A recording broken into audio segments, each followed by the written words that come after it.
Buenos días, sus señorías. Mi nombre es Fortunata y Jacinta y aquí da comienzo esta nueva entrega que lleva por título Hidrocarburos y Geopolítica con Graciano Rodríguez.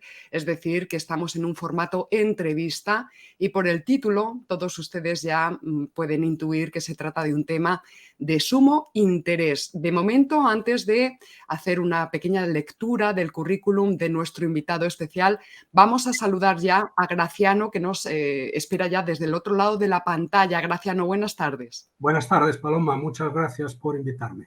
Gracias. Un placer auténtico, Graciano. Específicamente él, pero bueno, yo he sido copartícipe. Hemos estado preparando esta entrevista. Desde luego, a mí me parece un tema absolutamente, bueno, fundamental para los tiempos del presente y la hemos estado preparando con muchísimo interés, con muchísimo gusto durante varios días.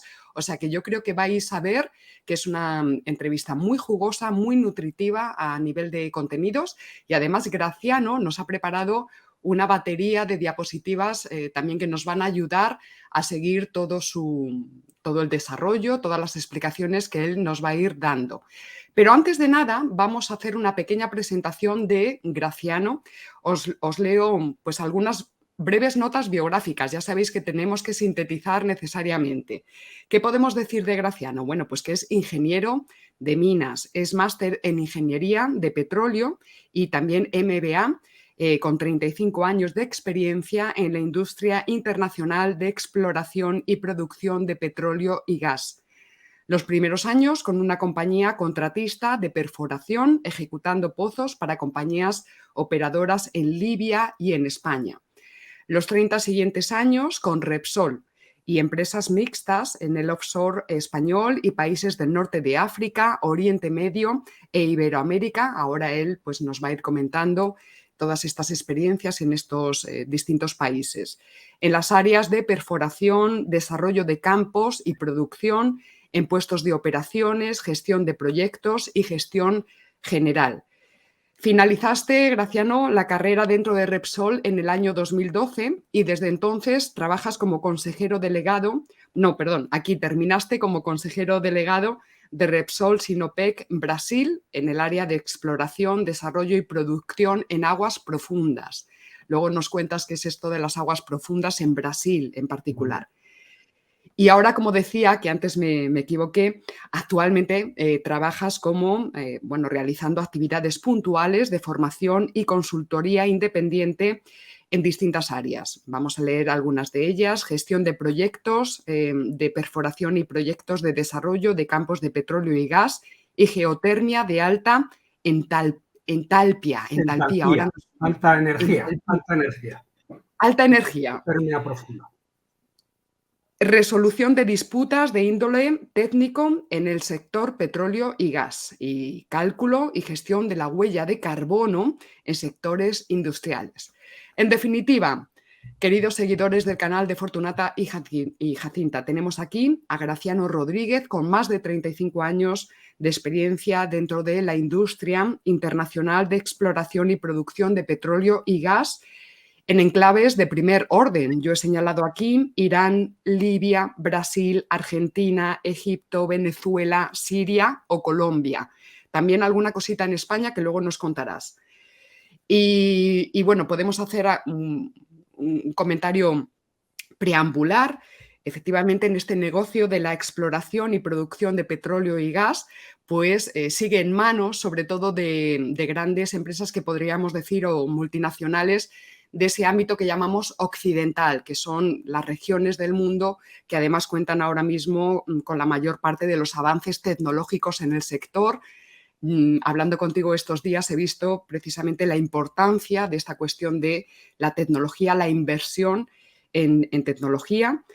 Durante 30 años en la multinacional española Repsol y en varias de sus compañías mixtas.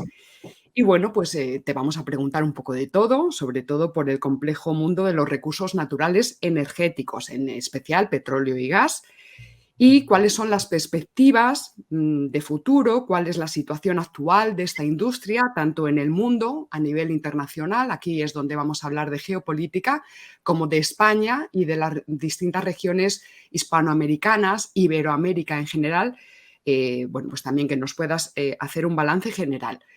Pero antes de nada, antes de entrar de lleno en estos contenidos, Graciano, vamos a informar a los oyentes de que yo te conocí en los últimos encuentros de la Fundación Gustavo Bueno, que tuvieron lugar aquí en Salamanca en el pasado mes de abril del año 2023, porque resulta que eres alumno del curso de Fundamentos de Filosofía, que es un curso interesantísimo. Ahora te voy a preguntar por tu experiencia, ¿verdad? Que se ha hecho dentro de un marco de colaboración entre la Fundación Gustavo Bueno y FUNIBER, que es la Fundación Universitaria Iberoamericana.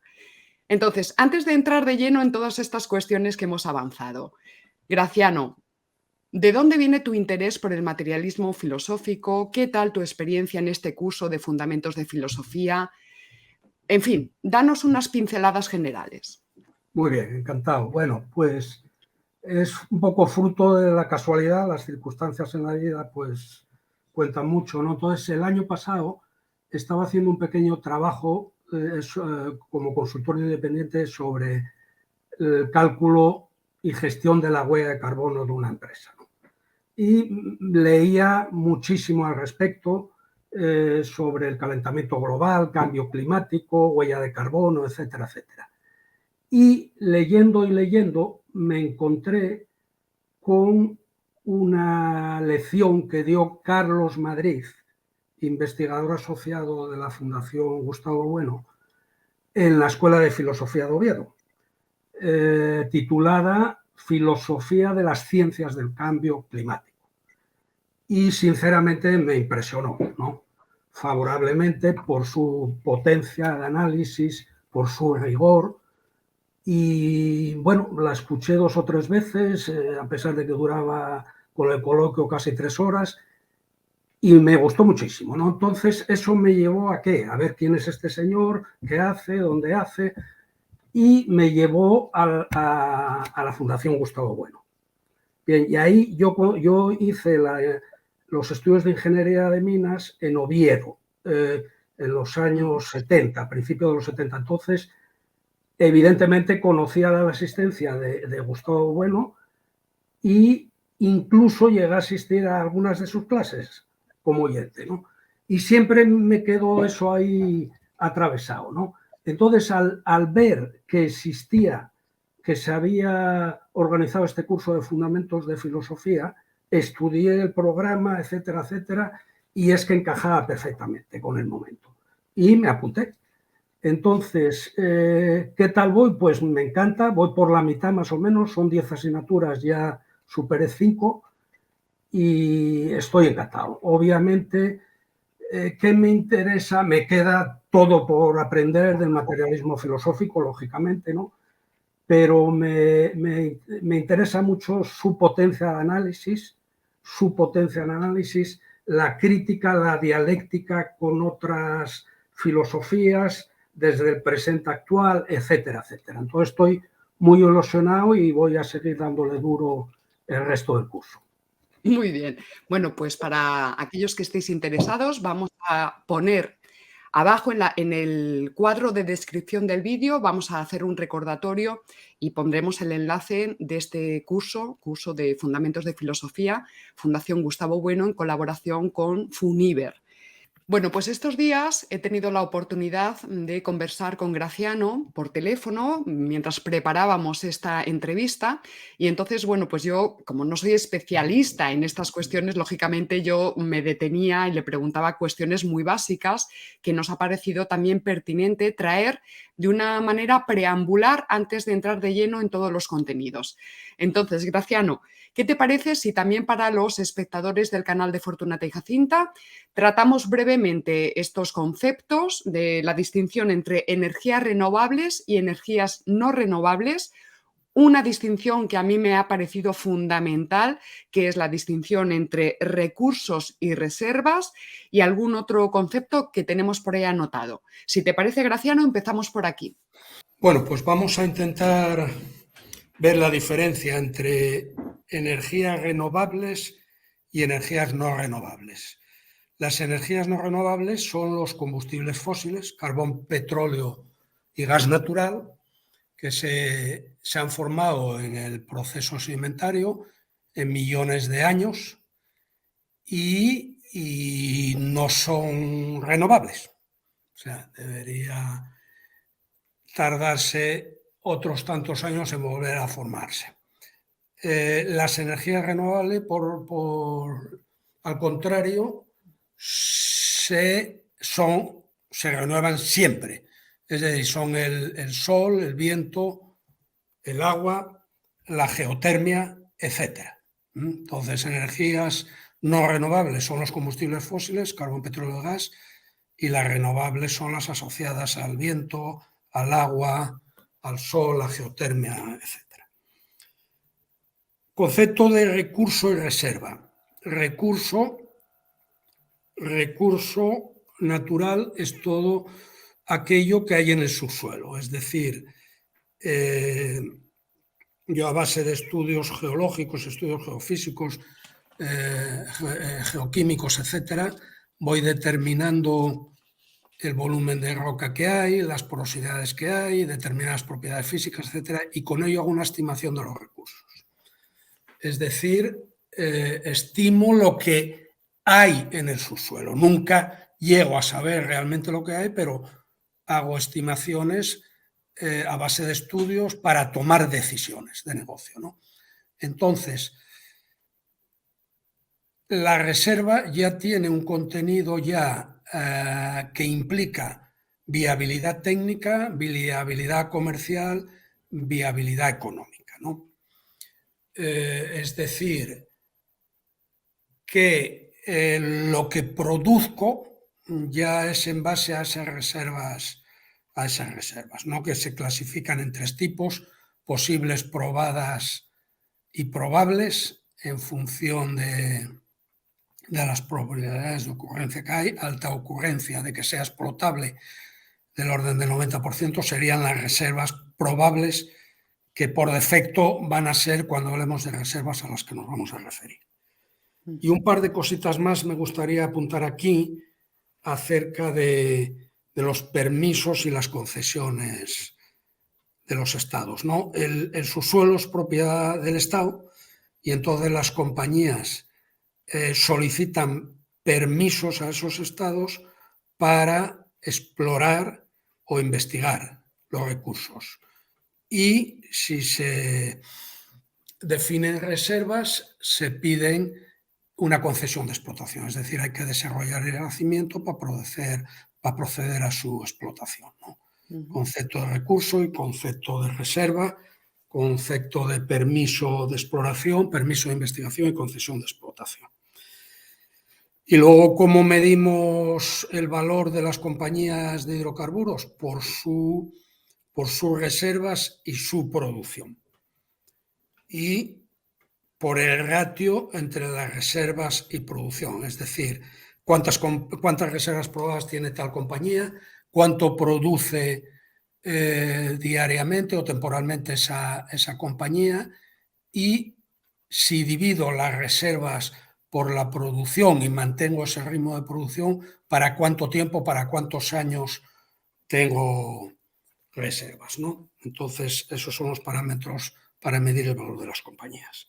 Bueno, yo creo que con estos conceptos previos de energías no renovables, recursos, reservas, permisos de exploración, investigación, concesiones de explotación y ratio reservas-producción, ya podríamos pasar ya a las preguntas ya concretas.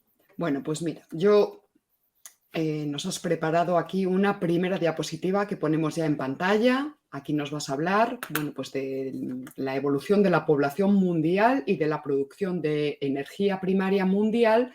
¿Desde qué momento? Pues desde la revolución industrial, por ejemplo. Cuéntanos qué vemos en la foto. Bien, entonces vemos que el orden internacional hasta ahora se ha basado en un recurso energético, ¿no? Vemos que la era del carbón y del petróleo corresponde al siglo XVIII-XIX, Imperio Británico, la era del petróleo, siglo XIX-XX, al Imperio de los Estados Unidos, y lo que venga del siglo XXI será la era del gas, interrogación, la era de la electricidad, interrogación, y imperio chino, estadounidense, ambos. Bien, esa es un poquito la ubicación. Entonces, si nos fijamos en la gráfica, la línea gruesa negra es la población mundial, ¿no? En el año 1900 teníamos una población, no llegaba a 2.000 millones y producíamos muy poquitas energías primarias y básicamente era biomasa, carbón y muy poquito de petróleo. 1950 ya éramos 2.500 millones de habitantes, seguimos con biomasa, hidráulica, carbón, más carbón, y ya empieza el petróleo a manifestarse bien y un poco de gas. Y si vamos al año 2013, que es el año hasta donde hay datos reales en esta gráfica, pues vemos que ya los hidrocarburos, combustibles fósiles, carbón, petróleo y gas tienen una importancia fundamental y representan a nivel mundial más del 80% de la contribución al conjunto de energías primarias. ¿Qué va a pasar a partir de ahí? Pues bueno, este va a ser el objeto de la presentación. Iremos hablando de todo ello. Se definirán una serie de escenarios con una serie de criterios y veremos las previsiones de evolución de la contribución de esos combustibles fósiles al mix total de energía, el papel de las energías renovables, etcétera, etcétera, etcétera. Muy bien. Bueno, pues con esta pequeña introducción yo creo que ya podemos pasar a las preguntas ya más concretas. Bien, pues entonces pasamos a la segunda pregunta, que es ¿cuál es el mix actual de energía primaria en el mundo en general, a nivel internacional, mundial? ¿Y cuál sería el mix de energía primaria en España en particular? Así que cambiamos de diapositiva, nos ponemos con la número 2 y explícanos qué estamos viendo aquí, Graciano. Muy bien, bueno, pues entonces esto es el mix de energía primaria mundial. Dos ejemplos, el mundo y España. Y luego haremos las comparaciones y luego extrapolaremos y veremos casos particulares. ¿Qué estamos viendo? En el mundo, el ranking es petróleo, carbón y gas, los tres primeros. Luego viene hidroeléctrica, renovables y nuclear. Bien. Petróleo, carbón y gas representan más del 80%, 80 y tantos por ciento de la contribución de energía primaria a las necesidades mundiales de energía. Bueno, la hidráulica un 7%, renovables 6%, nuclear 4%, medias mundiales. Vemos que si lo comparamos con España o comparamos España con el mundo, vemos algunas diferencias, ¿no?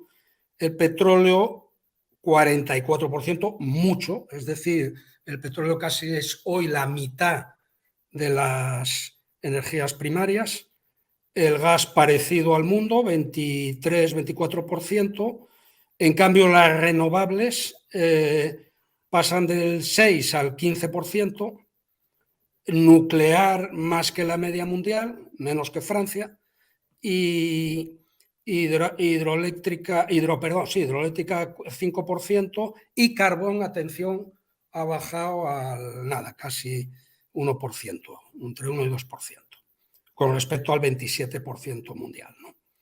Bien, España es un ejemplo, podríamos poner muchísimos ejemplos más, ¿no? Un ejemplo, digamos, drástico sería el caso de Islandia, que el 70% de su energía primaria es geotermia, de alta energía. ¿Por qué? Porque por razones geológicas en Islandia está la dorsal atlántica, hay placas tectónicas que se están separando, hay aporte de agua y vapor de agua a altas temperaturas del interior de la Tierra que son susceptibles de aprovechamiento energético. Total, que tenemos un país como Islandia, en cuyo mix el 70%, más o menos, es la energía geotérmica. Y así podríamos ver montones de ejemplos y montones de variables. Pero esto es una foto del momento. Obviamente la foto va evolucionando y va evolucionando en función de un montón de cosas, ¿no?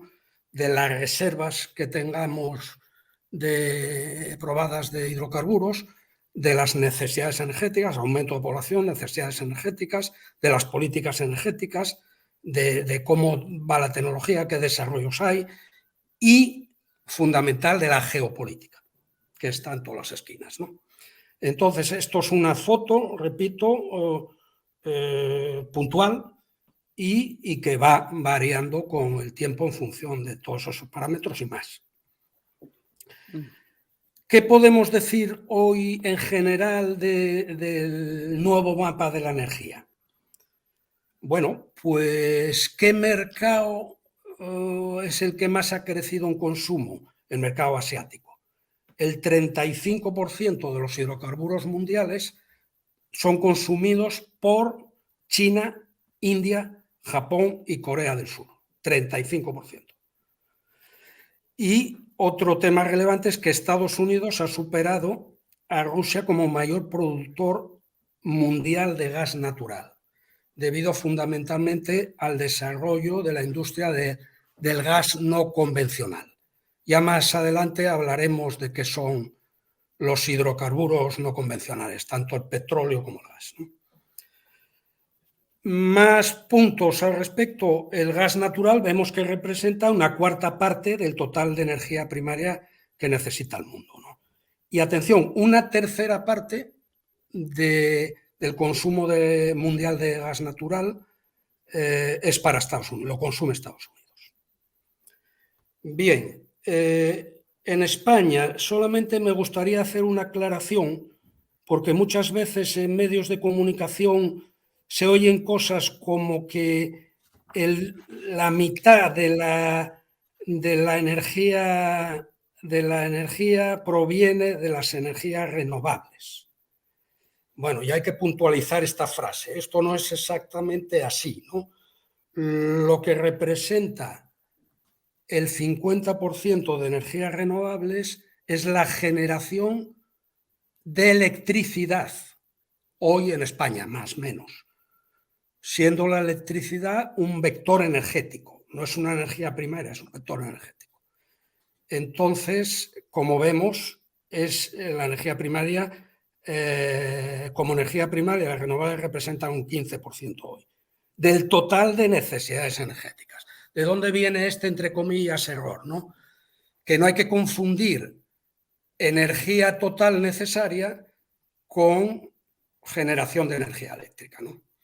Entonces, para ello, un poco refrescar que del total de los usos de esa energía primaria, a nivel mundial, un 20% se va para la generación de electricidad, un 30 y tantos por ciento se va para el transporte terrestre, marítimo y aéreo, y un 40 y tantos por ciento se va para todos los procesos industriales y domésticos de frío y calor, ¿no? Entonces, es importante puntualizar eso, no confundir electricidad con el total de energía necesaria, ¿no? Exacto. Entonces, bien, podemos pasar ya, si te parece, a la figura 3. Pues tenemos aquí señalado, vamos a pasar a la figura 3, la ponemos en pantalla y aquí creo que nos vas a hablar, pues esto que vemos en el rótulo, cuáles serían el escenario que se contempla en el panorama energético global en la horquilla temporal 2030-2050. Vale, bien, entonces, si recordamos un poquito la primera figura, la que venía de 1850 a 2100, ¿no? Y era datos actuales hasta 2013 y a partir de ahí ponían una interrogación muy grande. ¿Por qué? Porque no vale decir, ¿y cuál es la previsión? Bueno, pues depende de los escenarios. ¿Qué criterio vamos a usar para la previsión? ¿Es igual cualquier escenario? No, hay que definir primero escenarios, ¿no? Y después vendrán las previsiones, ¿no? Entonces, la Agencia Internacional de la Energía contempla 3 grandes escenarios para las previsiones de energías primarias y, como consecuencia, las emisiones asociadas de gases de efecto invernadero y más en concreto de CO2, ¿no? Bueno, esos escenarios son esos 3 que vienen ahí, ¿no? Que vienen por sus siglas en inglés, STEPS, que es el escenario de políticas declaradas. Es decir, este escenario no analiza lo que dicen los gobiernos que lograrán, sino lo que realmente están haciendo. Es decir, los gobiernos tienen unas metas, tienen unos objetivos que se los ponen ellos mismos y luego tienen unos resultados. Entonces, este escenario de políticas declaradas no analiza lo que los estados dicen que van a lograr, sino lo que realmente logran. Pragmatismo. Bien. Otro escenario ya es el de promesas anunciadas. Es decir, aquí sí contemplo lo que han prometido los estados. Bien. Y el tercer escenario, que es el escenario de emisiones netas cero, es una referencia, una hoja de ruta. Es decir, si quisiéramos que en el año 2050 las emisiones netas fueran cero, ¿qué tendría que pasar con el mix de energía? Bien, entonces es un ejercicio teórico, es una referencia para ver hacia dónde deberíamos de tender si pretendemos ser cero emisiones netas en 2050. Entonces, esta es la clave, por eso ponía la interrogación tan grande en la figura 1, porque no precisaba de qué tipo de escenario estábamos hablando. Obviamente estaba hablando de un escenario muy optimista. Bien, vamos entonces una vez definidos los 3 escenarios, vamos ya a la cuarta cuestión, cuarta figura. Que la tenemos ya en pantalla. Que la tenemos ahí. Bien, entonces la gran pregunta que se hace todo el mundo dice, bueno, hablamos de energías renovables, pues nada, en 4 días vamos a dejar de producir carbón, petróleo y gas y ya está, todo renovable y todo el mundo feliz. Pues no, no es así, no va a ser así, no, es imposible, ¿no? Es imposible. O sea, estamos hablando de una transición energética, no de una revolución energética, es imposible. Bien, entonces, ¿cuál es la previsión de demanda de combustibles fósiles hasta 2050? Bueno, pues en esta gráfica vemos de 1990 hasta 2022 son datos reales. Es decir, la gráfica, voy a explicar un poquito la gráfica antes. El rojo significa petróleo. El rojo oscuro, carbón, y el azul, gas natural. Y esa línea amarilla indica el porcentaje que representan las energías fósiles, los combustibles fósiles, carbón, petróleo y gas natural, en el total del mix energético.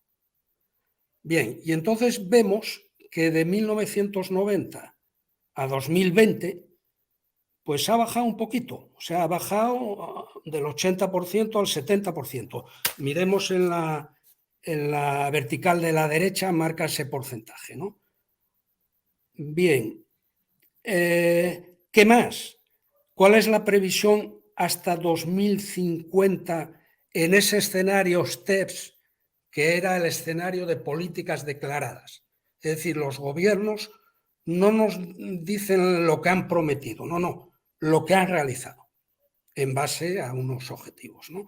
Pues vemos que en 2050, atención, los combustibles fósiles pues ahí los tenemos.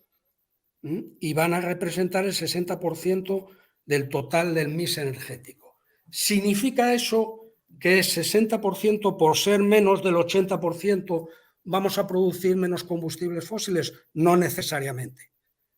Esto es el porcentaje relativo, porque el absoluto es otro. Si la población aumenta, yo, aunque mi porcentaje de contribución de combustibles fósiles, el porcentaje sea menor, la producción real puede ser mayor, ¿no? Todo depende de por dónde va. Pero bueno, a lo que vemos aquí es que los combustibles fósiles sí van a seguir jugando un papel muy importante en las próximas décadas, 2, 3 décadas, ¿no? Y aquí quizá sería el momento de avanzar, porque luego vamos a mezclar esto con las emisiones de CO2, ¿no? Entonces, ¿qué emite más CO2? ¿El petróleo o el gas? El petróleo, claramente, y el carbón. O sea, entonces, por unidad de energía, el gas emite menos CO2. El gas está más bien llamado a ser el combustible fósil de la transición, por su menor factor de emisión, este es el término correcto, menor factor de emisión de CO2, ¿no? Bien, esta es un poco la historia, ¿no? Entonces, sigamos. Pasamos pues a la quinta diapositiva. Y aquí Esta es vamos a fundamental. hablar las emisiones de CO2, aumento de Esta es temperatura. fundamental. Como el reto de la humanidad, en definitiva, es un reto con 8.000 millones de habitantes, tenemos un reto energético y tenemos un reto climático. No me voy a meter, no soy especialista ni voy a pretender emitir ningún juicio respecto al tema climático, ¿no? De si favorece, no favorece, etcétera, etcétera, etcétera. Bien, lo que está claro es que es importante, ¿no? Que el tema del CO2 es fundamental, los gases de efecto invernadero son fundamentales que estén en la atmósfera para, digamos, regular la temperatura del planeta. Entonces esa energía que nos viene del planeta Sol, al toparse con esa capa de gases de efecto invernadero que está en la atmósfera, vienen reflexiones y refracciones de esa energía solar y el planeta ha regulado su temperatura a la escala de los tiempos geológicos. Cuidado, aquí no nos movemos en la escala de los 30, 40, 50, 100 años. Estamos hablando de los tiempos geológicos. Ha habido glaciaciones, ha habido de todo en el planeta y sigue el planeta ahí. Entonces, sí es importante el reto energético, el reto climático y el reto demográfico, y van íntimamente ligados. Bueno, ¿qué pretende esta diapositiva? También de la Agencia Internacional de Energía. Ahí lo que vemos es, hasta 2050, hasta 2020 eran datos reales. Bien, entonces llega 2020 y se dijo en la Conferencia de las Partes de París, oiga, si seguimos así, pues vamos muy mal, ¿no? Y entonces la curva roja es, si seguimos haciendo lo que hacíamos antes de París, pues mira dónde vamos con las emisiones de CO2. Siguen aumentando linealmente, ¿no? ¿Y qué pasa con esos tres escenarios que hemos definido previamente?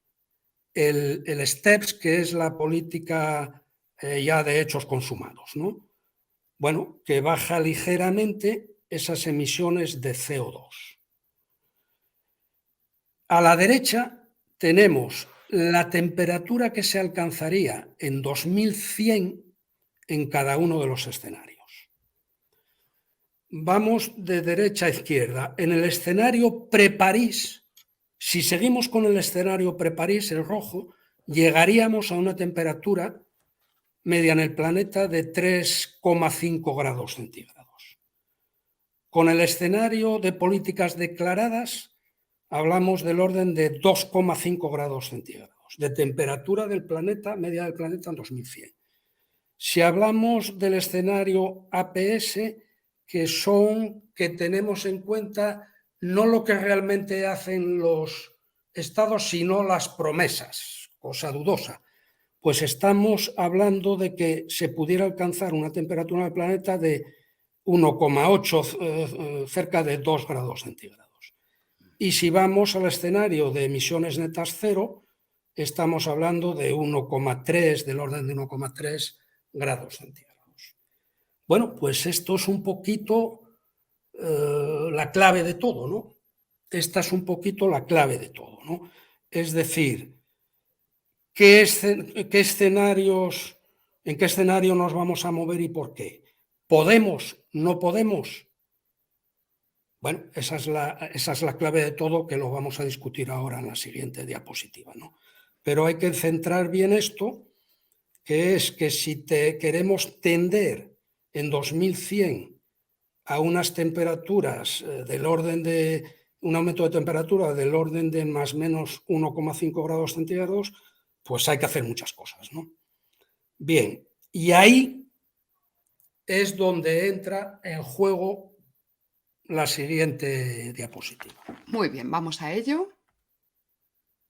Aquí está. Bien, entonces, ¿qué pasaría? Esto es, año base 2021. Son hechos reales, ¿no? En 2021 vemos que el carbón, a nivel planeta, a nivel mundial, el carbón pues era muy importante, el petróleo también, el gas también. Voy en la chimenea, voy de abajo arriba. Lo amarillo, la nuclear, lo verde, las renovables, que ya empiezan a tener su importancia, y un poquito de otras.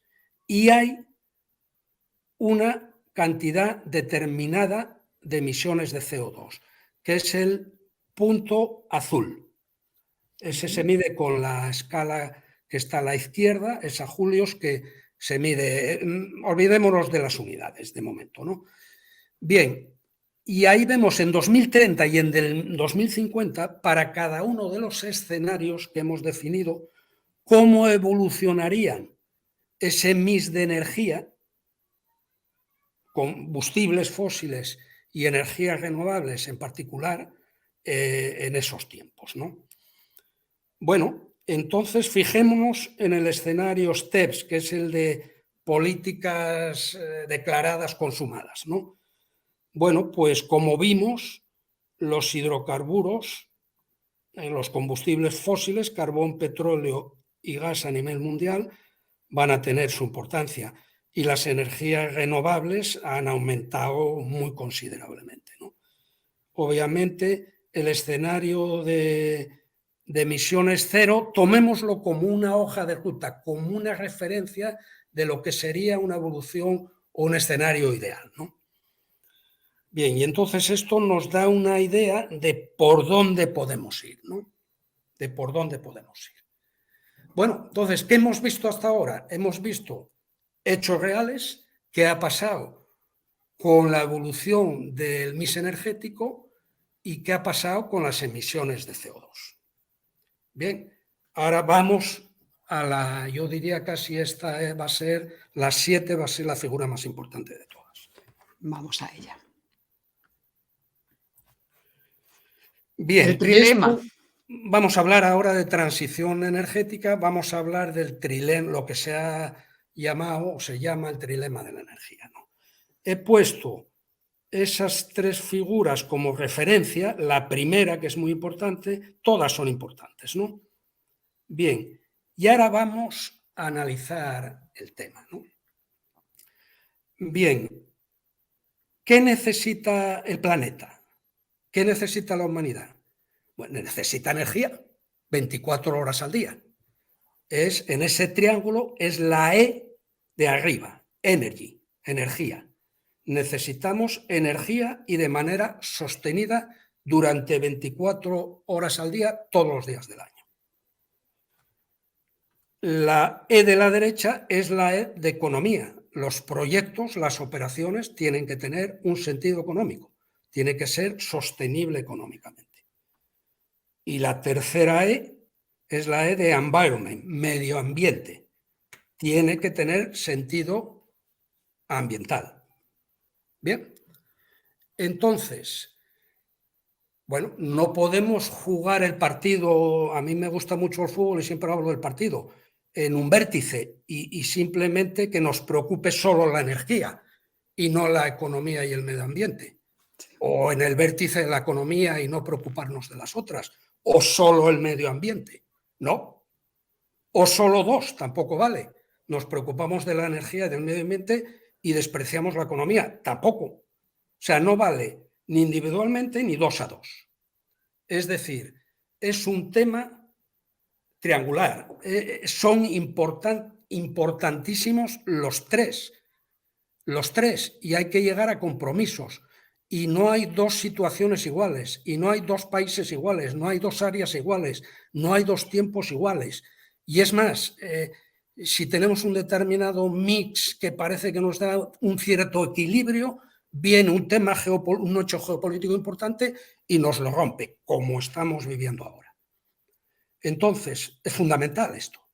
Es decir, ya no vale hablar solo de satisfacer necesidades energéticas, aunque perdamos dinero, ya no va a hablar de necesidades energéticas sin tener en cuenta y muy en cuenta todos los temas medioambientales, en concreto las emisiones de gases de efecto invernadero. No, hay que jugar todo, todo. O sea, son desafíos energéticos, climáticos y económicos, ¿no? Bien, y ahí entramos ahí, ¿no? Y de ahí, ¿qué podemos ir considerando? Bueno, vamos a ver cada uno de los apellidos dentro de... Voy a extenderme un poquito aquí porque yo creo que esto es la madre del cordero, un poquito todo esto, ¿no? Como decimos aquí. Bueno, son fundamentales, como hemos hablado, los recursos y reservas. Si no tenemos reservas, si no seguimos aumentando las reservas, pues nos va a ir mal, porque todavía tenemos décadas que vamos a seguir tirando del petróleo y gas. ¿Qué más? Bueno, efectivamente, creámoslo o no, pues el fenómeno del calentamiento global, pues ahí está, ¿no? Punto tercero, fundamental, eficiencia energética, eficiencia energética. Una cosa es eficacia y otra cosa es eficiencia. Eficacia es, yo tengo una meta, tengo un objetivo y llego y lo consigo. Y no me importa los medios técnicos y económicos que use. Eficiencia es, llego, lo consigo, pero optimizo medios y recursos. Bueno, pues toda la industria mundial, en unas áreas del mundo más que en otras, necesita imperiosamente mejorar los niveles de eficiencia energética. Bien, entonces, si somos más eficientes energéticamente, con la misma cantidad de energía primaria, podemos satisfacer más necesidades. Es fundamental. Y es una vía quizás sea la primera vía de progreso en estas próximas décadas, la eficiencia energética. Entonces, por eso se habla de cuando hablamos de transformación industrial, fundamentalmente estamos hablando de la mejora de todos los procesos en aras de mejorar la eficiencia energética, que va a llevar aparejado, obviamente, menos emisiones de gases de efecto invernadero. Bien, ¿qué más? Energías renovables, fundamental, fundamentalísimo.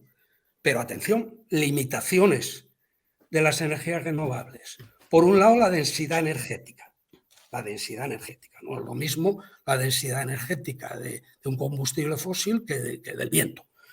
Por otro lado, el problema del almacenamiento. Yo el petróleo, el gas, el carbón lo puedo almacenar y transportar fácilmente. El viento, ¿cómo lo almaceno? Problema de almacenamiento. Problemas de escalas. Problemas de escalas. Es decir, estamos hablando de que necesita el transporte, pues estamos hablando ahora y están despegando en el mundo pues un montón de aviones cada minuto que viven, que se alimentan con combustibles fósiles. Bien, ¿cuándo va a llegar otro tipo de energía a ese transporte aéreo, a ese transporte marítimo? Bien, ¿qué más? Más vías de progreso, electricidad e hidrógeno verdes. Sí, pero atención, tiempos, investigación y desarrollo, costes, llegará, pero repito, son transiciones, no son revoluciones, escalas. Más todo el mundo de las energías renovables, de la electricidad, etcétera, etcétera, llevan aparejados el uso de minerales críticos. Por poner un ejemplo muy sencillo, los coches eléctricos, las baterías, el litio es fundamental. Bueno, pues da la casualidad que los minerales críticos, y por eso llaman críticos, son escasos y están localizados en determinados puntos del planeta, geología otra vez, que es la que rige todo, y además suelen estar en concentraciones muy pequeñas. Es decir, tengo que hacer minería de un montón de volumen de roca para extraer un poquito de ese mineral.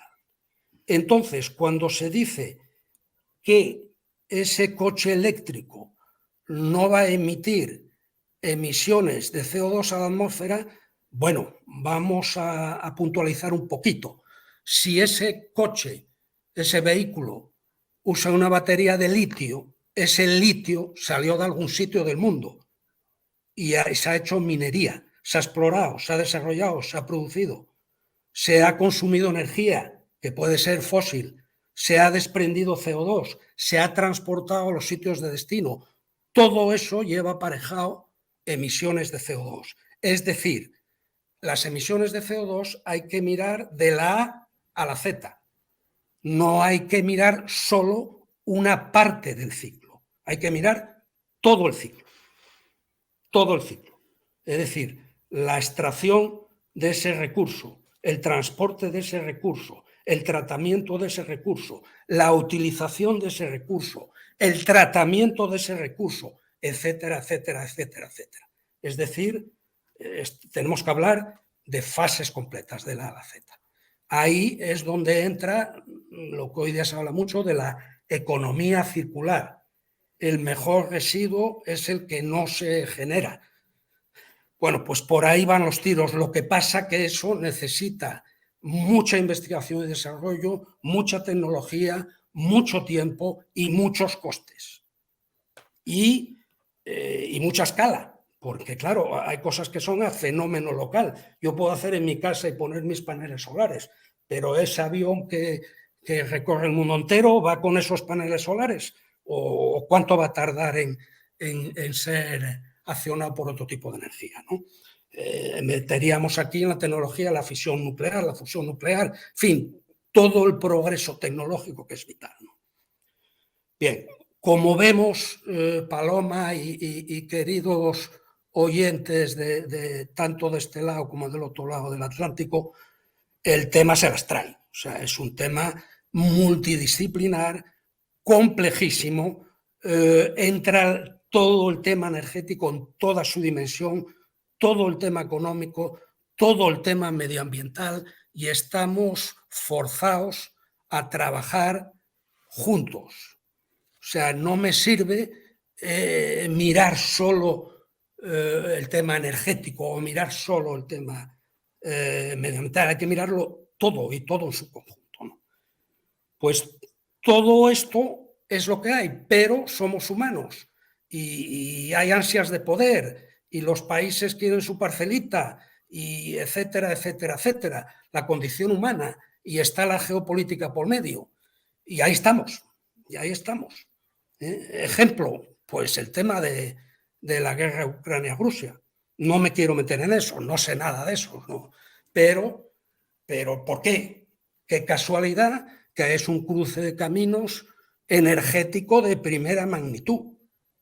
Qué casualidad que Ucrania está cerca de Europa. Qué casualidad que pasan por ahí todos los cantidad de oleoductos y gasoductos, etcétera, etcétera, etcétera, etcétera. O sea, la influencia geopolítica es vital. Bueno, pues yo creo que con esto lo que pretendo es transmitir un poco el concepto de que no trivialicemos, que el tema es complejísimo, que el tema tiene multitud de aristas, que requiere de profesionales de primer orden, de primera magnitud, y que hay que trabajar juntos. Este es un poquito el mensaje. Bueno, pues seguimos, ya si os parece. Pero Seguimos, esto era fundamental, ¿no? Exponer estas cosas. sí, la figura del triángulo, el trilema de la energía, la figura del campo, del partido de fútbol, no se juega el partido únicamente en los vértices ni en los laterales, hay que tener en cuenta todas las variables. Bien, yo creo que Bien, pasamos a la... permíteme, Paloma, una última consideración. No hace falta que pongas la gestión de riesgos, que no la comenté. Es Sí, fundamental. Es decir, el riesgo cero no existe. No existe el riesgo cero. Entonces, gestión de riesgo. Los riesgos hay que riesgos técnicos, económicos, medioambientales. Hay que identificarlos, hay que mitigarlos, pero queda un riesgo residual, que no es cero, nunca es cero. Riesgo cero no existe en nada. Bien, el riesgo, ese residual que te queda después de haber identificado riesgos y mitigar riesgos, lo que te queda es aceptarlo o no aceptarlo en base a determinados criterios. Pero tienes que tener claro a qué estás jugando, qué riesgos estás asumiendo y por qué los estás asumiendo. Y que varían con el tiempo y con las circunstancias, ¿no? Venga, pasamos a la siguiente. ahora sí, pasamos a la octava. Bueno, entonces, ¿cómo hemos hablado de los hidrocarburos no convencionales? Hemos dicho que Estados Unidos ha pasado a ser el primer productor mundial de petróleo y gas, y ello gracias a los hidrocarburos no convencionales. Pues vamos a ver en pocas palabras, bueno, este es un tema muy amplio, pero voy a tratar en pocas palabras de contaros un poquito de qué va esto, ¿no? ¿Qué son hidrocarburos convencionales y no convencionales? Bueno, la composición es la misma. Los hidrocarburos son átomos de carbono, hidrógeno y otros elementos, ¿no? La misma composición. Lo que varía son las propiedades, y muy en concreto una propiedad que se llama la permeabilidad, que ahora la cuento. Y lo que varía son los métodos de extracción. Bien, como dijimos, ese petróleo y ese gas se ha formado a base de millones de años, ¿no?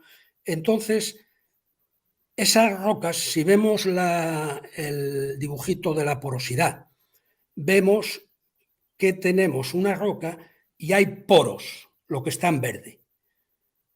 Los fluidos, es decir, el petróleo líquido y el gas, se entrampan, se quedan en esos poros de las rocas. Estamos hablando de tiempos geológicos, millones de años. Esa propiedad fundamental es la porosidad.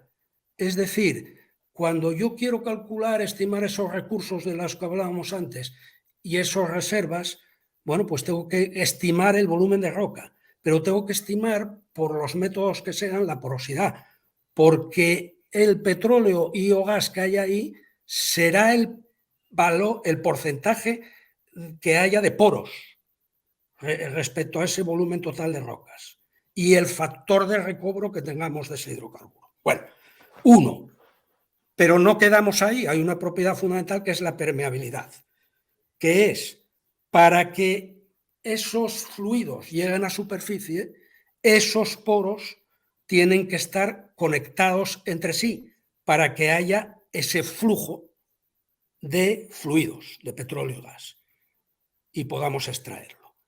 Entonces, la capacidad de interconexión entre poros, donde tenemos petróleo y gas, se llama permeabilidad. Bien, entonces, hidrocarburos convencionales son aquellos hidrocarburos que tienen unas porosidades determinadas y una permeabilidad suficientemente alta que permite la interconexión entre los poros y, por ende, su explotación de manera, entre comillas, convencional. La palabra convencional y no convencional se aplica al método de producción, ¿no? Bien, ¿qué ocurre? La mitad, por decir algo, por ser un poco coloquial, de los hidrocarburos que se han generado en el planeta no han salido nunca de la roca madre. Es decir, ese petróleo y ese gas se han formado en una cocina que se llama roca madre. Luego, si hay permeabilidad, esos fluidos migran y viajan por ahí, como viaja el agua en las calles de las ciudades, ¿no? ¿Y qué más? Y migran, ¿y cuándo se paran? ¿Cuándo se entrampan? Bueno, cuando encuentran un sitio donde se puedan quedar quietos, donde haya estanqueidad, donde haya una roca impermeable que los cobije, etcétera, etcétera. Es decir, han migrado. Bien, nosotros cuando hacemos exploración de hidrocarburos, ¿qué estamos haciendo? ¿Qué pretendemos hacer? Reconstruir esa historia geológica a base de estudios geológicos, geofísicos, geoquímicos, sondeos, registros eléctricos, etcétera, etcétera.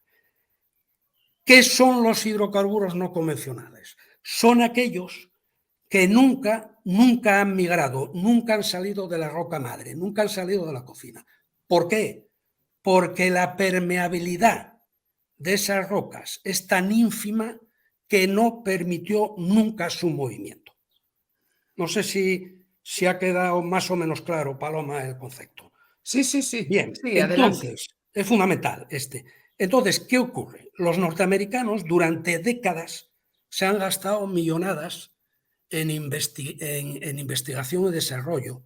Pues dice, ¿cómo va a ser que una gran parte de los recursos, y digo bien, recursos de hidrocarburos del planeta no hayan salido nunca de la roca madre? ¿Cómo puede ser que dejemos eso? Vamos a investigar qué técnicas podemos utilizar para poder explotar esos hidrocarburos. Bien, y ahí viene dos tecnologías fundamentales: la perforación horizontal y la fracturación hidráulica o fracking. Bien, entonces claro, la gente habla de fracking muy malo. Le haces la siguiente pregunta, ¿me puedes explicar qué es el fracking? Y se queda callado. Bien, entonces, ¿eso qué es? Esas dos técnicas, perforación horizontal y fracturación hidráulica, se usaban, yo lo he hecho muchas veces, con los hidrocarburos convencionales. Y se utilizó eso y se aumentó, digamos, la escala para la explotación de los hidrocarburos no convencionales. ¿Cómo? Vemos que tenemos tres figuritas, una que dice perforación, otra fracturación hidráulica y otra producción. Bueno, pues la perforación, yo veis que hay una torre ahí y luego hago un sondeo horizontal. Esa formación objetivo la atravieso horizontalmente y llego a esa roca madre donde está ese petróleo o gas no convencional, que como tiene esa permeabilidad tan baja, no puede salir de ahí. ¿Qué tengo que hacer? Bueno, hay un concepto que se llama el gradiente de fractura. Gradiente de fractura. Es decir, de la cota cero para abajo, yo tengo las rocas que están compactas, pero tienen un gradiente de fractura. Aplicando una presión determinada, puedo llegar a fracturarlas. ¿Y qué pasa si las fracturo? ¿Qué estoy haciendo? Ingiriendo una permeabilidad, logrando una permeabilidad que originalmente no tenían esa roca. Bien, es decir, gradiente de fractura. Si yo soy capaz de superar ese gradiente de fractura vía inyección de agua y otras cosas a alta presión y genero y fracturo esa roca, pues genero unas fisuras. Bien, si además soy capaz de mantener esas fisuras abiertas, pues tengo mucho camino ya recorrido para que haya interconexión entre esos poros y poder producir. Resumen, ¿qué es el fracking? Fracturación hidráulica. ¿Cómo la hago? Inyección a alta presión de agua, arena artificial, que va a ser la que una vez que yo genere esas fracturas, estamos hablando a nivel micro, una vez que genere esas fisuras, esa arena va a ser el agente que me va a permitir sostener la fisura en el tiempo y que haya movimiento de esos fluidos. Y luego, ¿qué más? La producción. La arena fluye entre esas fisuras y estas se mantienen abiertas. Y el hidrocarburo fluye a esta superficie. Ese es el fracking. Bien, entonces, el fracking sí, fracking no.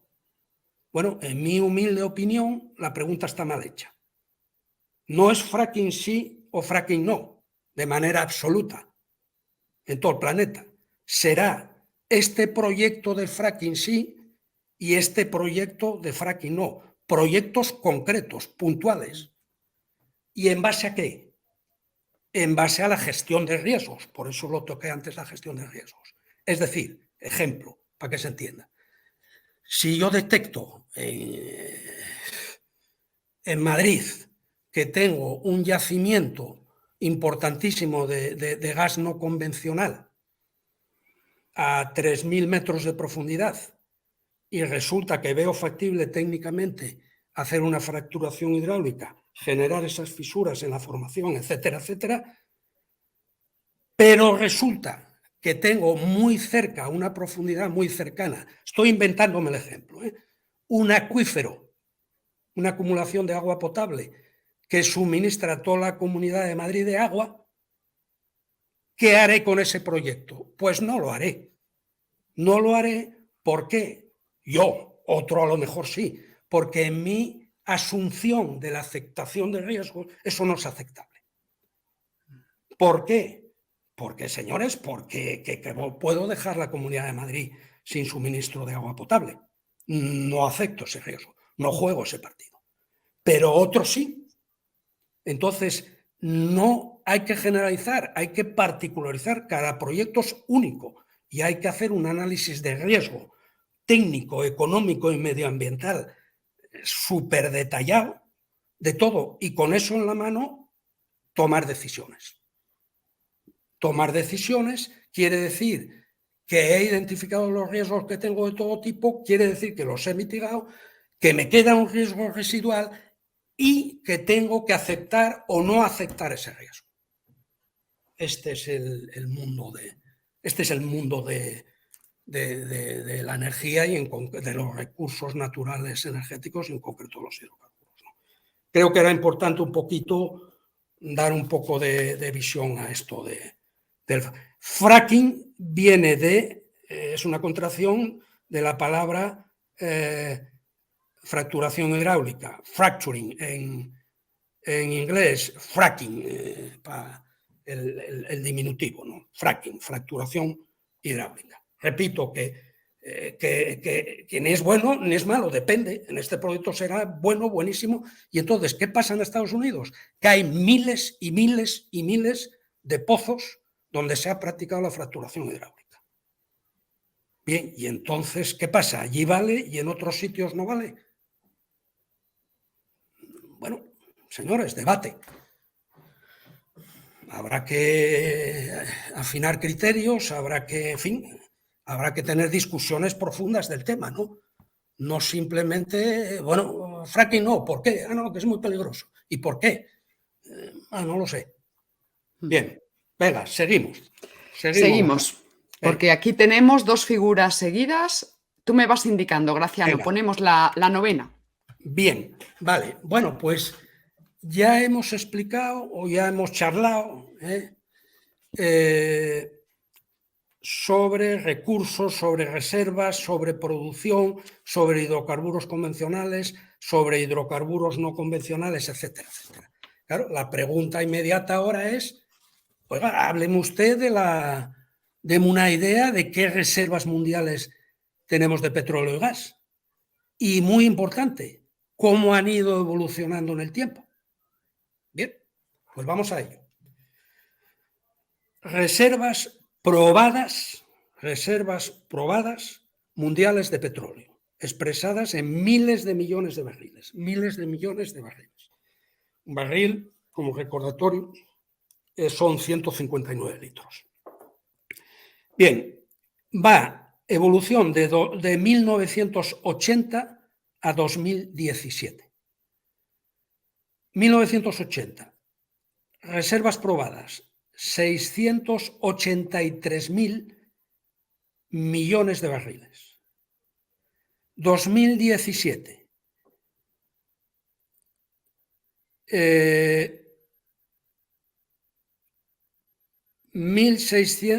un billón de barriles. Es decir, tenemos 2,5 veces más de reservas probadas en el 2017 que en el 1980. Alguien me preguntará, ¿y cómo se come eso? Si resulta que usted ha estado produciendo montones de millones de barriles en esos años y las reservas no solamente bajaron, sino que aumentaron, y mucho. Bueno, el concepto que os pretendía transmitir antes. Es decir, es un concepto es un concepto dinámico, es decir, depende del estado del conocimiento que tenga de su suelo en cada momento. Entonces, a medida que explore más, de ahí la importancia de la exploración e investigación, que explore más y mejor, con mejores tecnologías, y los precios de los hidrocarburos, digamos, ayuden, pues, ¿qué va a pasar? Que yo voy a tener mejor conocimiento del subsuelo y voy a hacer más campañas de exploración e investigación, y voy a descubrir más reservas, y por ende voy a aumentar las reservas. Porque fijémonos que en 2017 tendrías que tener, dice, bueno, yo tengo que tener, si no hubiera hecho nada, no hubiera investigado nada, las reservas de 2017 serían 683.000 millones menos lo que he producido en todos estos años. Pues mire usted, además de haber producido, he multiplicado por 2,5 las reservas. ¿Por qué? Por lo que acabo de decir, ¿no? Investigación y desarrollo, mejora de tecnologías, inversiones, etcétera, etcétera. Más de lo mismo para el gas. Reservas probadas mundiales de gas en el mismo intervalo, 1980-2017. Pues atención, ha pasado de 71 billones de metros, billones con B de Barcelona, de metros cúbicos, a 193. Es decir, ha multiplicado por no sé cuánto. ¿Por qué? Por la misma razón que acabo de decir antes. Importante todo esto.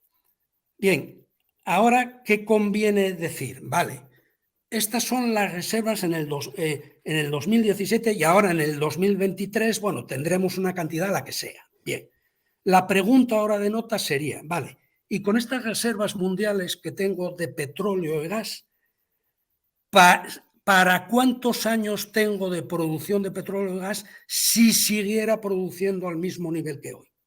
Esa es la pregunta de nota.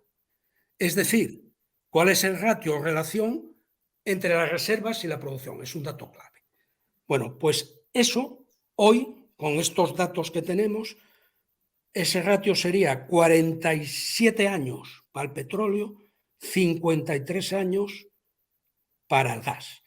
Pero no nos quedemos con este número y dentro de 10 años volvamos a hablar del mismo número. No, porque la foto va a ser diferente. Puede ser diferente, porque podemos haber investigado mucho, podemos haber descubierto mucho o no, podemos haber producido más o menos, depende. Es dinámico, va variando.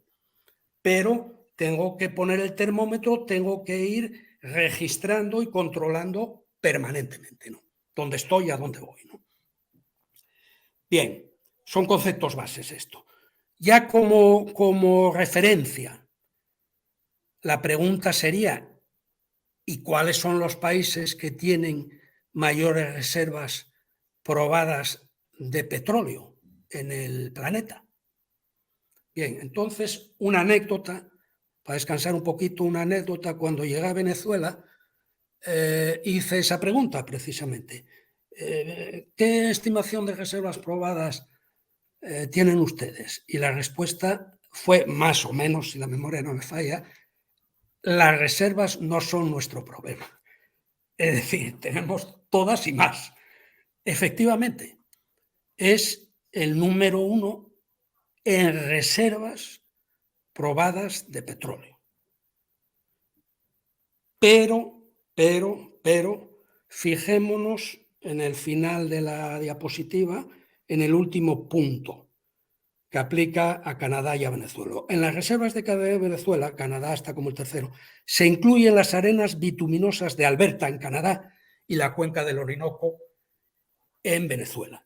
La cuenca del Orinoco, ya particular en la zona de Venezuela, tiene enormes reservas de petróleo. Pero atención, es petróleo súper pesado, asociado a arenas bituminosas, permeabilidades muy bajas, etcétera, etcétera, etcétera. Es decir, cuando hablamos de reservas, no debemos hablar solo de cantidad, hay que hablar de calidad. Es decir, cuánto me cuesta investigar esas reservas, cuánto me cuesta desarrollar esas reservas, cuánto me cuesta producir esas reservas, qué mercado tiene esas reservas, qué margen económico me dará, si es que me lo da. Bien, claro, si hablo de reservas probadas es que tienen sentido económico. Sí, pero pregunto, ¿pero qué margen tiene? No es lo mismo que el coste por barril producido sea nada, $10 por barril como los Emiratos, que sea 70, porque poco margen tendremos comercial, etcétera, etcétera, ¿no? Entonces, como veis, esto nunca es blanco o negro, ¿no? Todo depende y hay múltiples aristas. Bueno, pues esta es una idea general de las reservas mundiales de petróleo y gas. Yo las fuentes son todas fuentes de primera línea. Esta es British Petroleum. British Petroleum hace unas revisiones estadísticas del mundo de la energía buenísimas cada año. Esta es la última que encontré. Bien, siguiente. Bien. Bueno, vamos a hablar ahora de la producción. Obviamente, en teoría, ¿quién producirá más? Pues aquel que más reservas tendrá. O mejor dicho, aquel cuyo ratio o cuya relación entre reservas y producción sea mayor. Es decir, aquel que tenga reservas para más años. Pero, cuidado, no queda ahí la cosa. Hay el tema estratégico, las famosas reservas estratégicas, hay el tema geopolítico, etcétera, etcétera, etcétera. Es decir, no por tener muchísimas reservas voy a producírmelo todo, ¿no? Si a lo mejor sigo con una política de importación de determinadas energías en la balanza comercial con otros países, es decir, juega la economía, juega la geopolítica, juega todo. Pero leamos un poquito aquí. ¿Qué pasa con Estados Unidos? Mayor productor mundial hoy de petróleo y gas. ¿Por qué? ¿Qué entra en juego aquí? Los hidrocarburos no convencionales. Todo ese esfuerzo y ese dinero que se ha gastado Estados Unidos en décadas investigando sobre los hidrocarburos no convencionales ha dado fruto. Y repito, hay miles y miles de pozos de hidrocarburos no convencionales, en todos empleando la técnica de fracturación hidráulica o fracking, conocido popularmente. ¿Quién más anda por ahí? Pues lógicamente Arabia Saudí en petróleo. Arabia Saudí, 10 millones de barriles día. Pues hace un par de años la producción era, hago números familiares para entendernos, ¿no? Pues podía ser del orden de 100 millones de barriles día. Es decir, Arabia Saudí produce pues, como el 10% de la producción mundial. Rusia, ahí está la tercera. Canadá, ahí está. China, atención. Bueno, y ya que luego vamos a hablar de Europa e Iberoamérica, vamos a ver qué actores tenemos ahí. Brasil, ahí la tenemos, con el 4% de la cuota mundial de producción de petróleo. ¿Por qué? Gracias a los descubrimientos y la producción, las grandes reservas probadas que hay de petróleo en las aguas superprofundas de Brasil. A una pregunta coloquial que me hizo Paloma, ¿y qué es eso de las aguas profundas? O mejor, superprofundas. Es decir, ¿qué hay debajo de las aguas de los océanos? Corteza terrestre. Y debajo de esa corteza puede haber hidrocarburos igual que en el interior, ¿no? Entonces, obviamente, bueno, se ha ido cada vez explorando más en las aguas de los océanos, ¿no? Y entonces Brasil es una potencia mundial en exploración, desarrollo y producción de tecnología y producción de petróleo en aguas superprofundas. Por darnos un orden de magnitud, están produciendo a profundidad, a láminas de agua de 2.500 metros, 3.000 metros. Y después de eso vendrán 2.000, 3.000, 4.000 metros más de perforación ya en la corteza terrestre. O sea, parece una locura y no lo es. Ahí estuve yo trabajando en mi último destino, en una compañía mixta que se llama Repsol Sinopec Brasil. Bien, ¿qué más? ¿Quién más está ahí? De nuestros... Noruega, atención Noruega, Mar del Norte, atención México. Bien, y en gas, bueno, Estados Unidos, Rusia, Irán, importantísimo Irán en gas, China, Qatar, muy importante en gas, Canadá. Vamos a ver algún actor, Noruega, ahí tenemos a Noruega, y no aparece ninguno de Iberoamérica ahí. No quiere decir que no produzca, que produce mucho, pero no está en ese ranking de los mayores productores mundiales. Bien, yo creo que con esto tenemos ya una idea de por dónde van los tiros de las reservas probadas, apellido probadas, y producción, que van íntimamente ligados. Y de hidrocarburos, tanto convencionales como no convencionales, que, repito, en términos de propiedades y composición son hidrocarburos, átomos de carbono, hidrógeno y otras cosas, pero lo de convencional y no convencional es en cuanto a la técnica de extracción. En el no convencional tengo que fracturar previamente esa formación para poder generar permeabilidad, que los fluidos fluyan y poder subirlos a superficie. Sigamos. Muy bien. ¿Vamos bien, Paloma? Vamos estupendo. Vale. Vamos a esta que es interesantísima. Bien. Tenemos, sí. Bien, importante. Importante. Esta diapositiva me gusta mucho, ¿no? Esta es de la Asociación Internacional de Productores de Petróleo y Gas, ¿no? ¿Y de qué habla? Habla Production Indicator, indicador de producción en todas las áreas mundiales, ¿no? Entendiendo, divide áreas mundiales, habla de Norteamérica, Centro y Sudamérica, África, Europa, el Medio Oriente, Asia-Pacífico y Rusia, ¿no? ¿Y de qué nos habla? Del indicador de producción. Es tanto de petróleo como de gas, dos indicadores. ¿Qué es el indicador de producción? La relación que existe en ese área determinada entre la producción de petróleo y la producción de gas, y el consumo de petróleo, entre la producción de gas y el consumo de gas. Importante.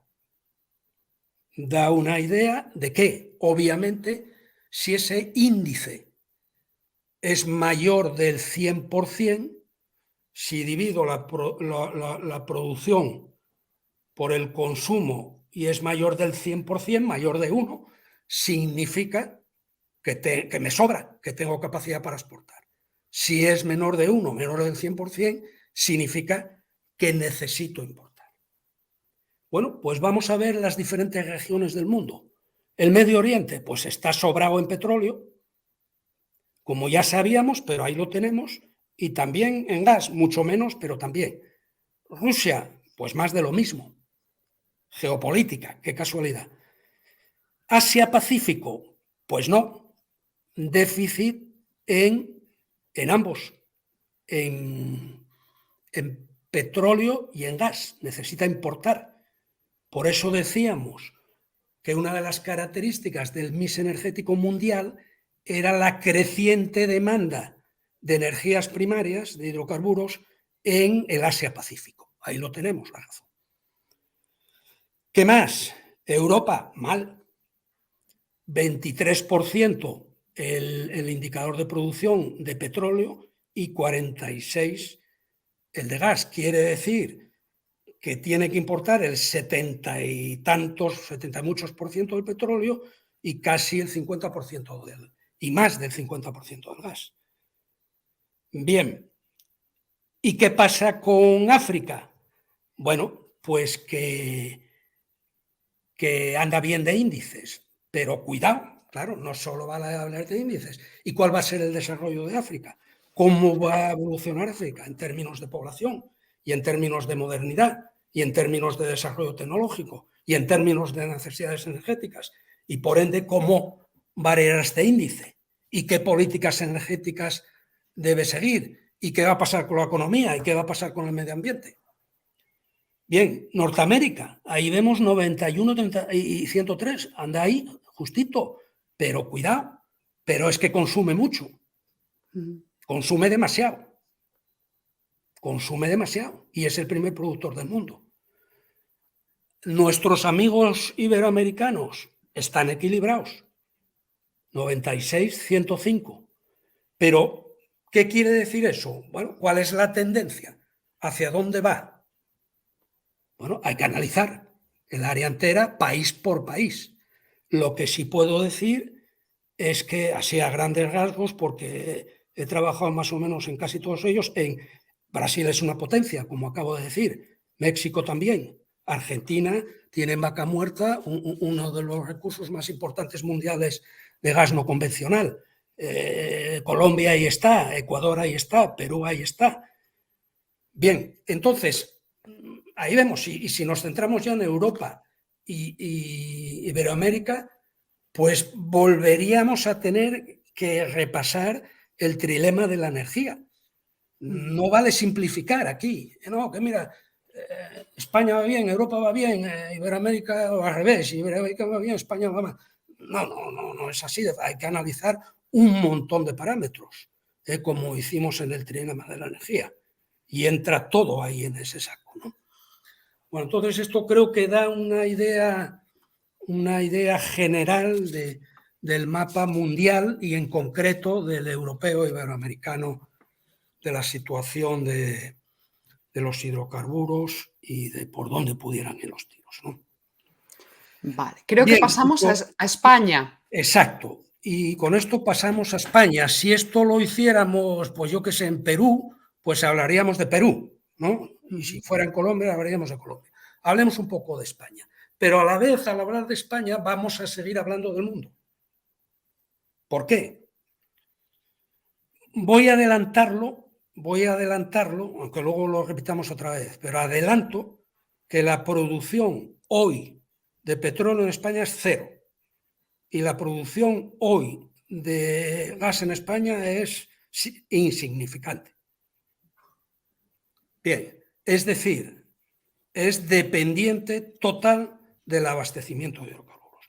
Entonces, en este mapa vemos de dónde viene el gas y el petróleo.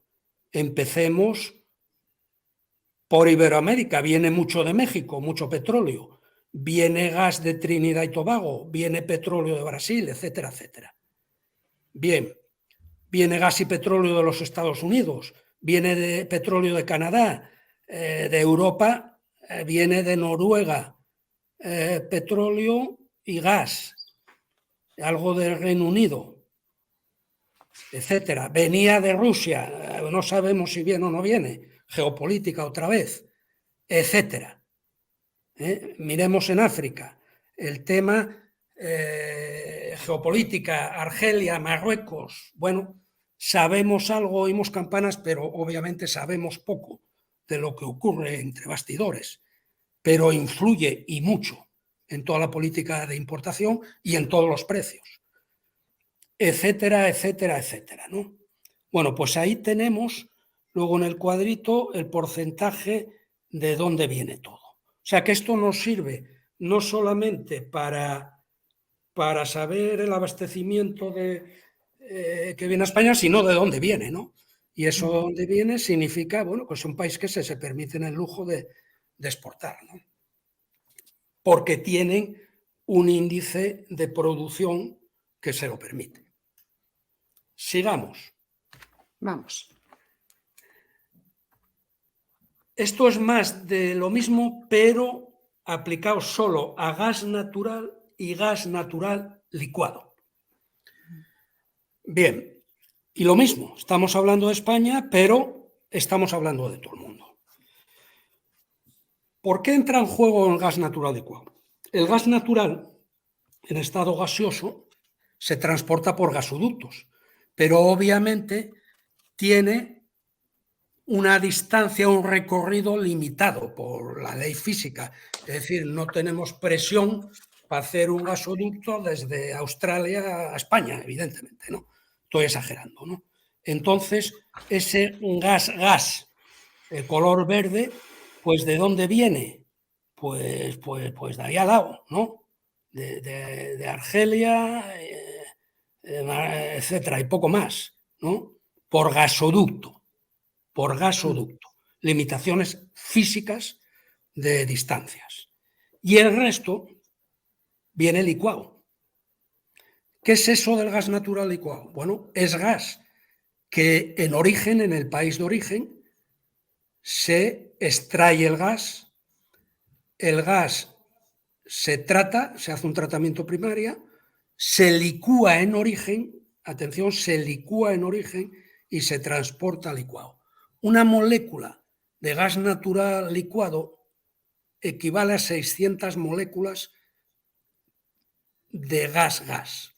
Es decir, ese gas que licúo lo comprimo de tal manera que divido por 600 su volumen. Por eso lo puedo transportar luego en metaneros especiales al mundo mundial, ¿no? Bien, y ese es el gas natural licuado. Entonces, hoy día, la industria del gas natural licuado ha crecido enormemente, ¿no? ¿En dónde? Bueno, pues ¿quién son potencias en gas natural licuado? Pues Qatar es una potencia, Nigeria, Rusia, Estados Unidos, etcétera, etcétera. Bien, y ahí tenemos para España, en 2 años sucesivos, 2020-2021, los orígenes de ese gas natural licuado. ¿De dónde viene, no? Ahí lo tenemos. Bien, entonces, eso que ocurre con el petróleo y con el gas para España, ¿es bueno, malo, regular? Bueno, vamos a verlo. Vamos a ver ahora. Pasamos a la siguiente diapositiva. Vamos a ello. Estos son las infraestructuras de gas natural en Europa. Europa, como vimos, tanto en petróleo y tanto en gas, ahora estamos, lo que nos ocupa es el gas, es deficiente, ¿no? Con lo cual tiene que importar. Bien, y la importación o viene por tubo, porque la distancia es razonable y técnicamente viable, de Rusia, más en concreto, o viene por barco. Bien, ¿qué ocurre? Cuando hablamos de la gestión de riesgos y cuando hablábamos del riesgo del suministro energético, hay que tener en cuenta toda la geopolítica, la previsión de guerras, etcétera, etcétera, etcétera. Es decir, Europa, y muy en concreto Alemania, pues era gas dependiente de Rusia. Pasa lo que pasa y de la noche a la mañana no está preparada. Y vuelve a abrir minas de carbón, que antes era el demonio. Y bueno, y la nuclear también era el demonio y en Francia no lo es. Y ahora pues ya parece que lo llaman verde. Bueno, ¿por dónde van los tiros? Bien. Entonces, ¿qué infraestructuras de gas natural licuado hay en Europa? Y muy en concreto, ¿qué almacenamiento de gas natural licuado hay en Europa? ¿Y qué plantas de regasificación hay en Europa? Me explico. Ese gas natural licuado que viene de Estados Unidos, por ejemplo, llega en un barco y llega licuado. Y llega a Cartagena o a Sagunto. Bien, luego hay que trasvasar ese gas licuado, ese líquido del metanero, a los tanques de gas natural licuado que están allí en Sagunto. Bien, y ahí se almacena, otra vez el tema del almacenamiento. ¿Qué más? luego se regasifica. Se coge gas licuado de esos tanques y se gasifica. Y luego se transporta por tubo a los centros de suministro, de utilización, perdón, centros de uso, a los países de uso. Si miráis la foto, lo redondo son plantas de regasificación, de almacenamiento de gas natural licuado y regasificación. En la península ibérica, o sea, está del orden del 40% de la capacidad de almacenamiento y regasificación de toda Europa, lo cual es un factor súper positivo por la condición de península, que se ha aprovechado en el pasado y hay que seguir aprovechando. Es digamos, una positividad estratégica que tiene España, sin ningún género de dudas. Bien, ¿qué ocurre ahora? Bien, aquí ha pasado, bueno, sabemos que a España llegaba de África, de Argelia tenemos dos gasoductos, de Argelia uno que venía por un lado, otro por otro, vía Marruecos, pero el de vía Marruecos por geopolítica está cerrado, ahora viene solo vía Argelia, no tengo números de cantidades, etcétera, etcétera, de previsibles aumentos de precios, sí o no, esto de aquí. Bien, entonces, volvamos a la otra. Entonces, ¿qué ocurre? Que viene más gas natural licuado a España. Pero España es una potencia en infraestructuras de gas natural licuado en España. Tanto que Europa dice, coño, échame una mano. Te sobra capacidad, échame una mano. ¿Qué significa échame una mano? Bueno, pues significa lo siguiente. Ya hay exportación. O sea, España importa gas natural licuado y como le sobra, y ahora importa más todavía. Tiene un excedente de gas natural licuado. Y parte de eso lo deriva a Europa, Alemania en concreto.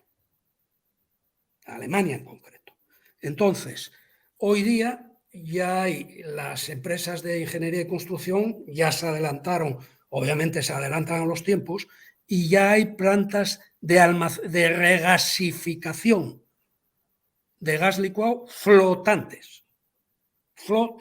Es decir, llega Sagunto, ese gas licuado que viene de cambio de país, de Trinidad y Tobago, se almacena allí. Bien, luego se descarga, viene una planta de regasificación flotante, propiedad de una ingeniería que la ha contratado Alemania, y llega a Sagunto. Y en Sagunto se descarga gas natural licuado a esa planta flotante de almacenamiento y regasificación. Como barco se va a Alemania, se instala donde se tenga que instalar, conecta lo que tenga que conectar, toda la logística, para distribuir, para regasificar ese gas y distribuirlo a los centros de consumo. Así está hoy la industria del gas natural. Pero más.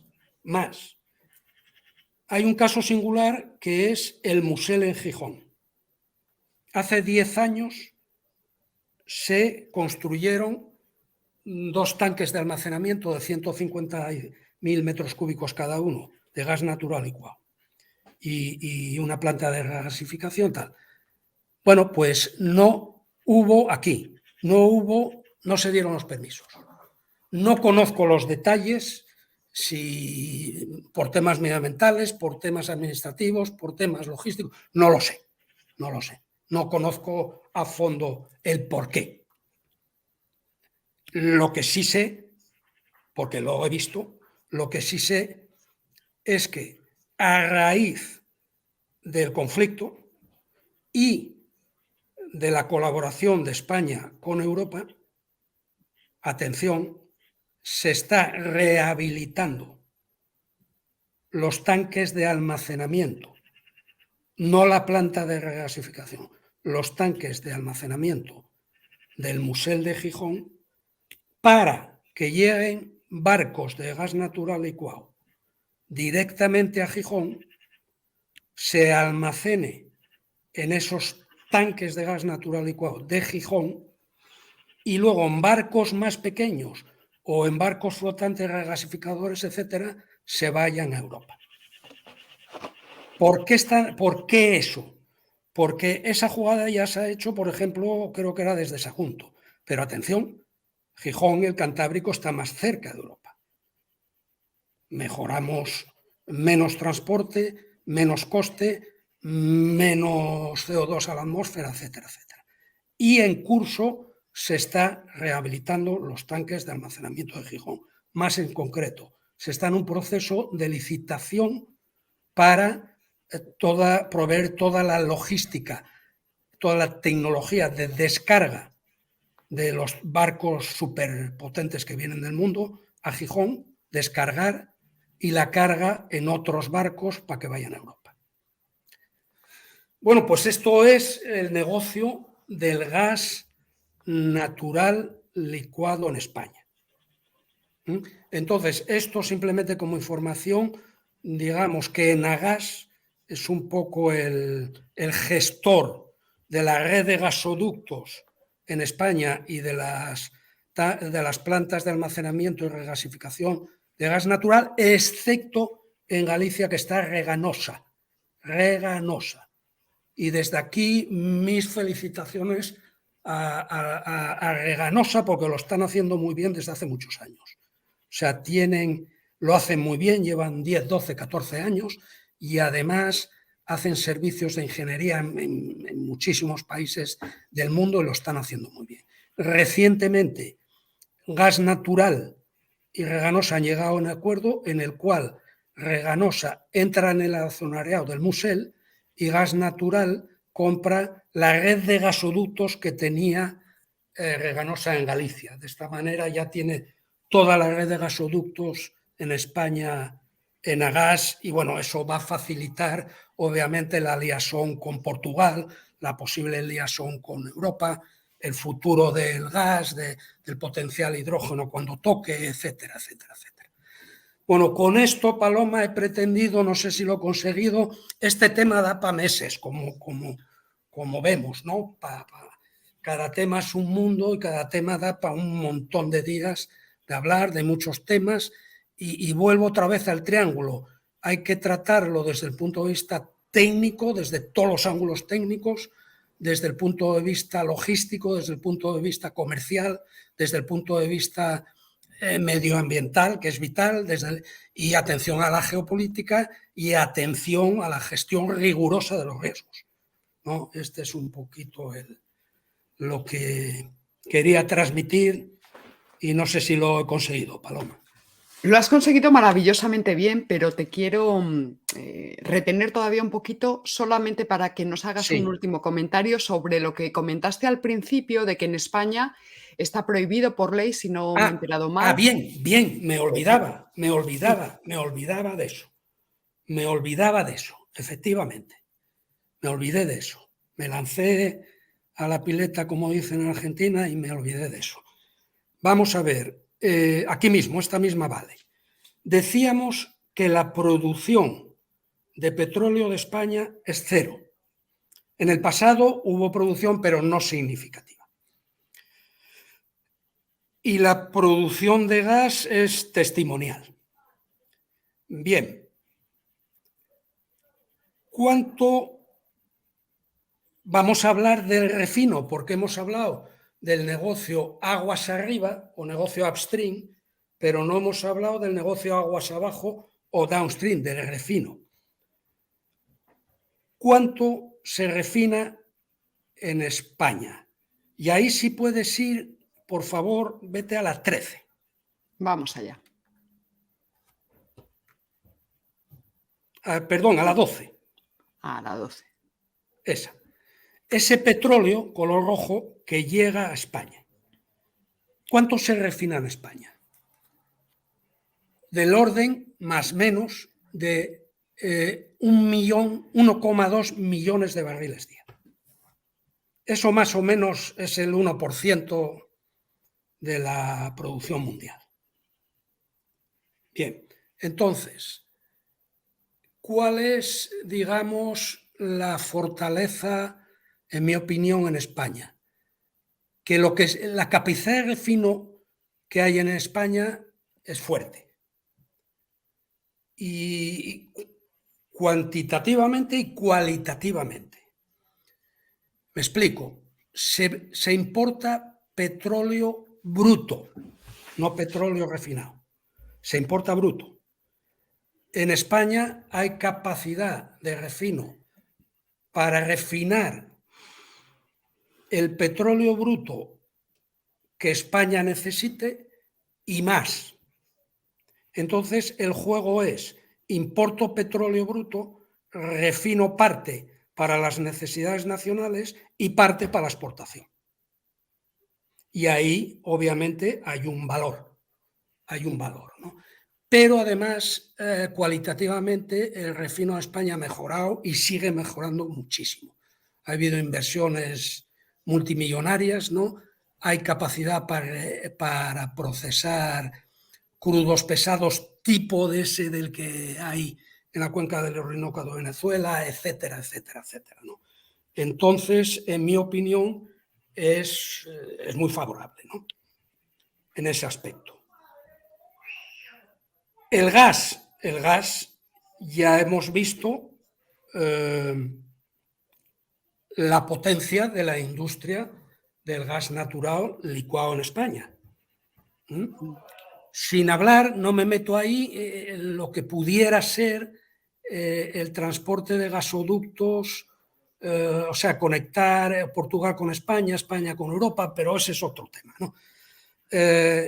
¿Y qué es lo que no veo, ¿no? En 2021 se ha prohibido la nueva exploración, desarrollo y producción de hidrocarburos en España. No lo comparto, lógicamente, y no soy yo, somos miles y miles los que no compartimos esto, ¿no? ¿Y por qué? Vamos al trilema de la energía. Eso es mirar solo el vértice medioambiental, pero no miramos el vértice energético ni el vértice económico. Es esta. Claro, es decir, pero no nos cortamos un pelo en seguir importando petróleo y gas. Ese gas que importo, si yo, las probabilidades, claro, habría que hablar qué probabilidades tenemos de recursos y llegar a reservas probadas de petróleo y gas en España. Si son limitadas, muy limitadas en petróleo, en gas hay sus posibilidades. Hay proyectos importantes para gas natural, para gas no convencional, Cuenca Cantábrica, etcétera, etcétera, ¿no? Hay proyectos. Hay otro hidrocarburo no convencional, es el gas asociado a las capas de carbón. La Cuenca Central Asturiana pudiera tener un proyecto ahí. Bien, pero está prohibido. Bien, entonces, si yo tuviera, vamos a ver, si del 100% de necesidades de gas en España, yo pudiera ser capaz de generar reservas probadas, que significara el 10% de las necesidades de ese gas, 10% menos que importo. Cuidado, y 10% menos que transporto desde esos sitios del mundo a España. Ese transporte lleva una generación de CO2 adicional que no estamos sumando en la ecuación. Es decir, hidrocarburo que importe, y esto no se aplica a España, se aplica a cualquier país del mundo, hidrocarburo que importe al país X, que pueda producir en el país X, pero venga de otro país, pues tengo que sumarle inconvenientes económicos porque el precio va a ser mayor, porque tengo que pagar el transporte y porque voy a generar más gases de efecto invernadero. Entonces, moraleja, si yo en las próximas décadas tengo posibilidades de una manera razonable de investigar y producir ese gas, repito, con toda la gestión de riesgo del mundo, con toda la prudencia del mundo, con toda la tecnología del mundo. Es decir, aquellas compañías piratas que hagan mal ese fracking, simplemente hay que hacerlas desaparecer. O sea, los jugadores tienen que ser de primera división, todos. Pero hay que centrar los tiros, porque si solo miro un aspecto del problema, del desafío, tengo un desafío técnico, energético, climático y económico. Si solo miro el desafío climático, pues no lo comparto. No yo no soy nadie, ¿no? Estamos hablando de legiones, ¿no? De profesionales, ¿no? Esta es un poquito la historia, ¿no?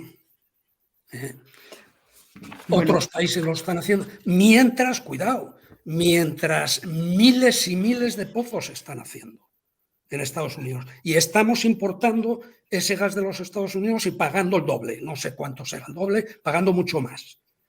Y vía transporte generando un incremento de gases de efecto invernadero a la atmósfera. Esta es un poquito la historia. Volvemos otra vez al trilema de la energía, ¿no?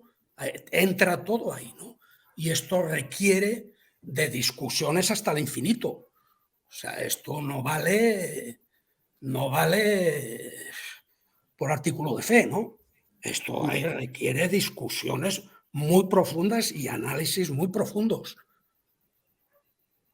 Eso es lo que nos están enseñando en el curso de Fundamentos de Filosofía. Hay que hacer análisis profundos y sistemáticos y mucha dialéctica y mucha crítica. Y aún así, infinita prudencia y mucha gestión de riesgos y muy profesional. Y bueno, no sé si he dicho todo. Creo que sí. Yo creo que ahora ya sí. Se me quedó a mí pendiente la industria del refino en España, toda esta cuestión que me parecía muy importante también ya para rubricar y cerrar. Sí. Y sé que las compañías están haciendo esfuerzos, mucha inversión por mejorar la eficiencia energética de toda la industria del refino. Eficiencia energética. Transformación, o sea, transición energética, transición industrial, ¿no? Mejora de la eficiencia y por ende menos gases de efecto invernadero a la atmósfera. Va todo ligado, está todo ligado. Eso es. Pues nos quedamos con la figura del triángulo, el trilema de la energía fundamental, tener en cuenta todas las variables. Has apuntado también en múltiples ocasiones a la cuestión de la geopolítica, que los escenarios no son estáticos, que son dinámicos, que están constantemente pues, moviéndose. Y Graciano, era un tema pues que hacía falta tratarlo en el canal. Yo te agradezco muchísimo tu presencia y tu generosidad porque le has dedicado muchísimo tiempo a preparar conmigo pues este programa especial. Me imagino que ahora pues el foro de YouTube debajo de este capítulo, abajo en la caja de descripción del vídeo, pues se generará como siempre muchísima discusión, así que yo os animo a que, como indica Graciano, se hable de estos temas con toda la prudencia del mundo y teniendo en cuenta todas esas variables. Graciano, yo creo que, insisto, muchísimas gracias por tu generosidad, compartir con nosotros todos estos años de experiencia en esta industria del petróleo y del gas natural. Y bueno, pues nada, seguiremos atentos a tu evolución dentro del curso de Fundamentos de Filosofía. A ver qué nos sigues contando cuando termines. Muchas gracias. Sí. Habría algún día que tratar quizá el tema de filosofía de la energía. Sí. Por ejemplo. Sí. Por ejemplo. Bueno. Bueno, pues muchas gracias a ti, Paloma. Yo encantado de haber participado, colaborado.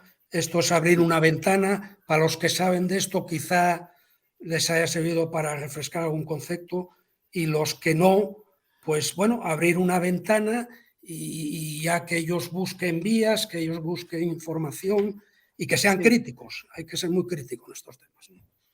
Muchísimas gracias por invitarme, Paloma. Bueno, y nosotros pues agradecemos como siempre vuestra presencia a todos los que seguís el canal, a todos los que apoyáis económicamente la viabilidad de este canal. Ya sabéis que no contamos con la financiación de ninguna institución, ni pública ni privada, únicamente vuestras aportaciones. Así que una vez más, Graciano, muchísimas gracias por tu generosidad, a todos vosotros por seguir ahí cada semana y nos despedimos recordando un par de cosas así de pasada, pondré abajo los enlaces.